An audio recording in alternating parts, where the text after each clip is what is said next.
All right, this is Adam Ballinger from Yoga, Mindfulness and Functional Movement. That's the Facebook page. You can also find me on YouTube as well. So I get a lot of questions about how to work with people's hips, and I get a lot of folks who are just like your everyday practitioners. They do yoga, they do CrossFit, they do all sorts of different stuff, and they're not necessarily trying to go to be a teacher, so they're not signing up for a big, long training. So here's something for you. Okay, so for your hips are really, they're incredible. The amount of movement, the amount of control, the amount of compensations, the amount of things that go on around our hip joints is just massive.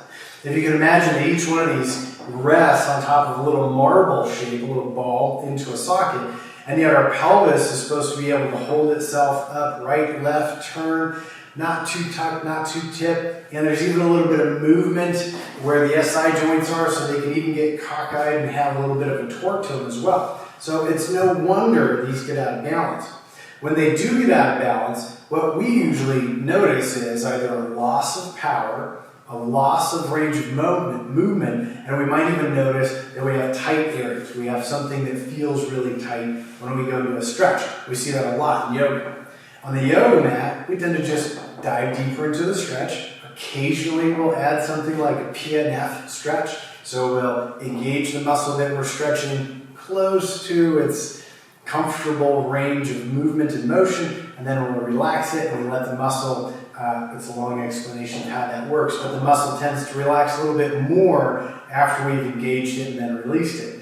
There's a lot of new stuff out there in the industry, and so I thought I would share a couple things with you, a little bit beyond the PNF work. That's not quite cars, big cool new term, not cars as in automobiles, or pails and rails, but I've got a little bit of stuff that works into some of the science that's behind those things, and it's basically creating more muscle balance.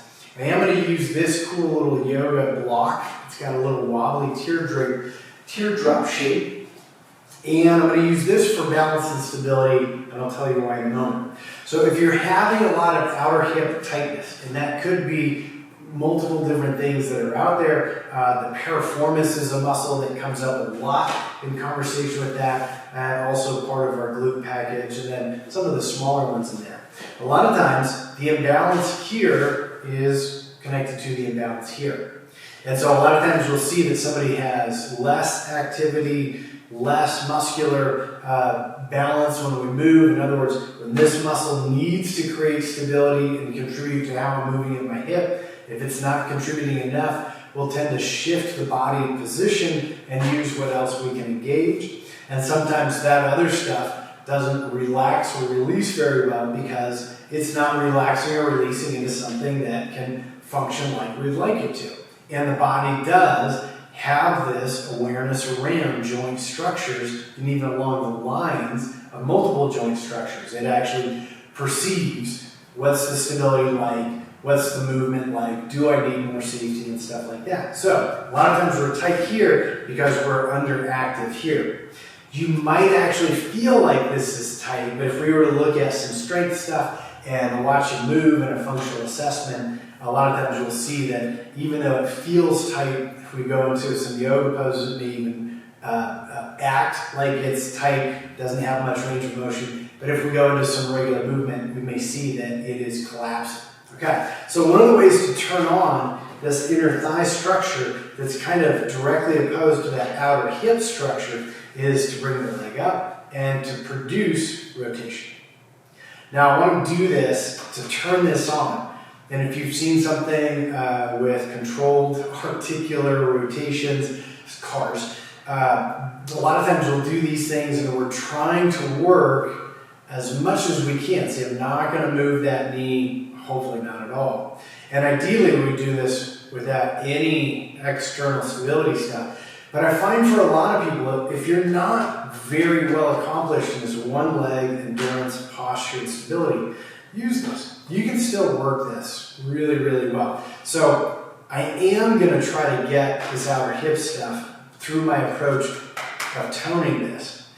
As I turn this and lift this, one of the number one things I see when a person holds this long enough to get active, they also hold it long enough that they get fatigued and they begin to collapse. So I think this is helpful, or countertop or a chair or whatever, and rest. Okay, so I want to create that fatigue in there. I want to create enough activity that I get feedback in the form of muscle fatigue in there. And if I were to go into a stretch that was directly connected to the inner thigh, I'd probably also feel like I'm stretching a muscle that's recently been very active. So, great way to activate that. Again, you can do it on both sides. I'm going to work on this hip for me today. After a long weekend of some cross-country skiing, I've got some imbalance there, and I'm pretty sure that it's tuned into some of my internal, external rotators work. So I'm just going to hold that. I don't necessarily want to bounce this around a lot because I want to create a pretty direct connection. So if you can be constant and steady there, there's also a cool way to do this where you do it up against the wall and you just barely hold your knee in contact with the wall, and it's a great way to track, is this floating around? Okay, so really works, very toned in there. I'm going to do this and finish it up a little bit more like our yoga. I think most of the audience that I'm going to connect with out there are in the yoga area. Now, the next one I'm going to do is another one for that inner thigh. It is going to be activating muscles that perform adduction at times. In fact, some of that musculature is going to be part of musculature that can do adduction, flexion, and extension, and perform part of my rotations. So if you get deep into your biomechanics in the inner thigh area, these adductor muscles and then some of the smaller muscles that we have in there, they're really complex in how many things they can do, and depending on the position of the body, that they could do, both flexion or extension, contribute to internal or external rotation. There's a lot that it does. Okay, so my favorite, if you've never seen one of these, this is, I don't know if they really made it, but it was out there in the yoga industry for a while. Kind of a cool block with a rounded surface so you can lay under it with your spine. But I really like it for this. I'm going to lean far enough out that I can take my foot and lift it. And I like this block because see how it rolls. I can kind of even that's not cheat. I can put it a little bit farther down, and again, I'm pretty close. I'm not at my end range of motion, if you know what that is, but I'm close to it. So right now, it's a really big struggle for me to lift this up. Okay. One of the reasons why you might put this underneath the knee is, again, so the knee stays in the same spot. Part of what I'm doing right here, which is kind of cheating a little bit, is my knee is going down. I'm pretending as if my fulcrum is here rather than going straight out through the femur. So that might be a reason why you put this block farther out there. But I am doing this a little bit different than I would for pails and rails work. If you don't know what that is, don't worry about it. I am trying to activate this stuff a lot and rest. Now, one of my wonderful dirty little tricks is I use dowelings or poles for a bunch of different technique stuff. Is sometimes I will even help that up there a little bit. I've seen this done where somebody just grabbed it and pulled, but when they did that, they tended to lean over so far that we lost a lot of that core, intercore pressure, the cylinder posture there in the core. So I'm going to help give it a little bit of lift. And I'm going to try to hold it up there as much as I can. And I want my inner core pressure, inner core activation to really be active here as much as possible and rest. So if you're thinking that's a really long hold and you haven't done some of these PNF, pails and rails, cars, things where we get into trying to work the nervous system around joint articulations, part of what we're doing is we're trying to create a really, really strong message in there. I'm trying to share it in more than just a target muscle. So I want it, this is what we call it, irradiate outwards. And if I add tone into some of these other areas, it oftentimes increases my access to these target muscles and my pattern imprint.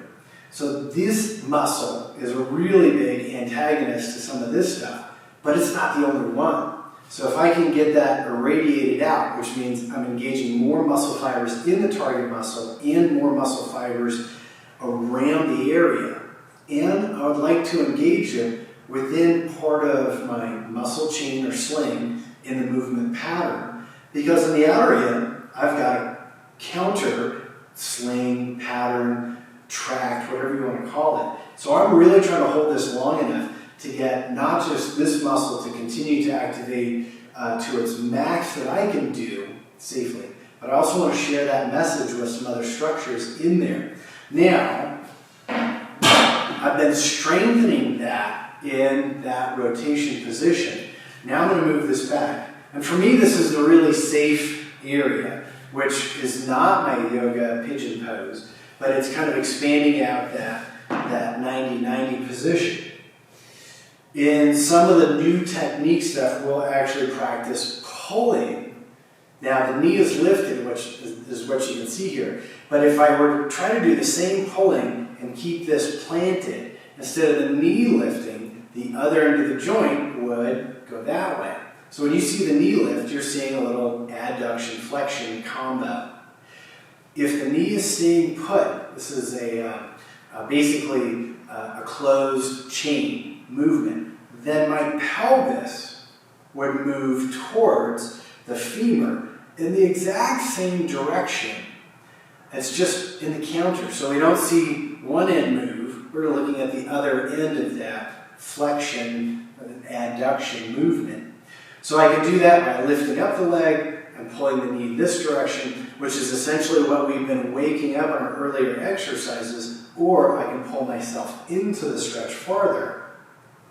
There you go. Now I've got a lot of activity there, and I do believe that gentle and appropriate passive stretch has its place as well. I've been waking up a bunch of those muscles, so I'm going to shift all the way into pigeon pose. For my knee health, I don't like to take the leg all the way forward when I bring the pelvis in this position. And I'm not going to go totally passive. Part of the reason why I like this pigeon pose is because of what I can irradiate. I'm going to push from the core musculature, so I'm going to get this transverse, a little rectus, both sets of the obliques very, very active. And then I'm going to try to wake up part of my low lumbar extensors and drag my sit bones back and up and my pubis back.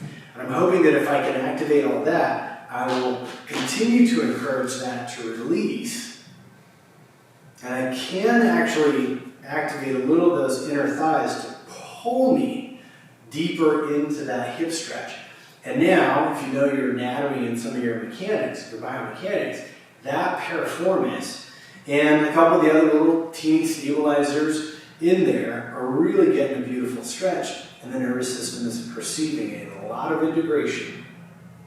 It's not just perceiving it, but it's also developing an ability to engage it. Okay, go ahead and come on up now. Okay.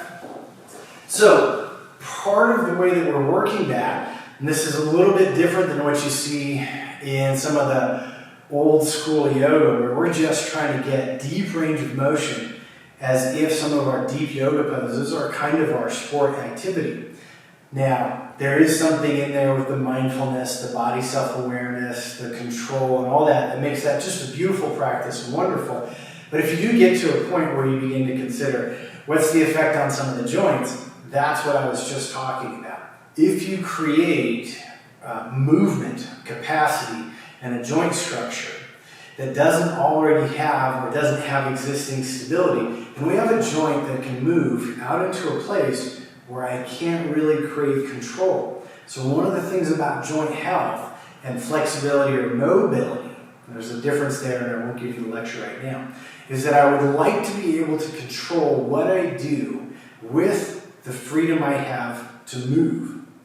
If I can't control and I make this leg so flexible, that my leg can kick out, then the next time I slip or I decide to run and my foot plants awkwardly, it may only be a split second where the joint goes to a place I don't have very good control. It's likely that I can compensate and pull myself up and out of it, but I begin to put some stress on that structure. And possibly over time even develop just wear and tear in an unusual pattern, or at a particular moment, maybe even get an injury. Now, I don't want you to practice with fear. I want you to practice inspired and with some hope. If you want to stretch because it just feels good and it's a great stress reliever, fantastic. If you like to stretch and do mobility work, like we do a lot in yoga, and you'd like to develop longevity, be inspired by learning how to develop safety and stability around where you like to move those joints. It's really quite a fantastic practice. And we can do it a ton with just a little bit of activation in a lot of the poses we already do. So that's one of my favorite preps into a nice hip stretch. You can even take it all the way to pigeon pose. It's going to feel a little different. It's not going to feel like we've totally softened everything out and turned into a melty, wonderful goo bowl of oatmeal raisin cookie mix on a hot pan. Yeah, now I'm thinking about eating. So it isn't that same sensation, but I guarantee you, with some of that stuff we talked about today, your joints are going to work better and they're going to work better longer. All right, this is Adam Ballinger. If you're one of my yoga friends and you haven't heard me get all scientific about this kind of stuff, that's why I love teaching this and sharing things in a way that you don't have to hear that all the time. But if you do like a little more explanation and you want to sharpen some of those tools in your practice toolbox, think about what we've done here today. Engaging both sides of the coin, both sides of the joint, looking at the light and the dark and trying to bring it all together in the middle, rather than just having our preference of one side of the joint, one side of the coin, one side of the light or dark. There you go. Hope to see you soon. This is Adam Ballinger.